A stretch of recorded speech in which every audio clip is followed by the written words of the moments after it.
کریم نے قرآن مجید میں رحمۃ للعالمین صلی اللہ علیہ وسلم نے احادیث میں تفصیل کے ساتھ یہ ضروری اور فطری معلومات فراہم کی ہیں۔ یعنی یہ بات بڑی عجیب ہے کہ جس بات کو قرآن اور صاحب قرآن بتائیں ہم اسے بتاتے ہوئے شرمائیں۔ کیا بچوں کو پاکی اور ناپاکی کے بارے میں معلومات نہیں ملنی چاہیے؟ کیا نوجوانوں کو علم نہیں ہونا چاہیے کہ احتلام اور مباشرت انٹر کورس کے بعد غسل فرض ہو جاتا ہے؟ نوجوانوں کو یہ معلوم ہونا چاہیے کہ صورت حال میں غسل کس طرح کرنا ہے۔ کیا ان کو یہ علم نہیں ہونا چاہیے کہ قطروں کے اخراج سے غسل فرض نہیں ہوتا؟ بہت سے نوجوان نماز پڑھنے میں اس لیے بھی کوتاہی کرتے ہیں کہ وہ ان قطروں کو پلید سمجھتے ہیں، حالانکہ یہ قطرے ناپاک نہیں۔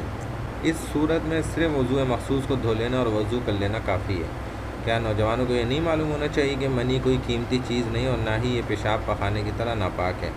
خشک منی کو رگڑ کر صاف کیا جا سکتا ہے۔ اسی طرح کیا نوجوانوں کو یہ علم نہیں ہونا چاہیے کہ ہم جنسیت نہ صرف گناہ ہے بلکہ خطرناک جنسی بیماریوں خصوصاً ایڈز وغیرہ کے پھیلنے کا ایک بہت اہم ذریعہ ہے؟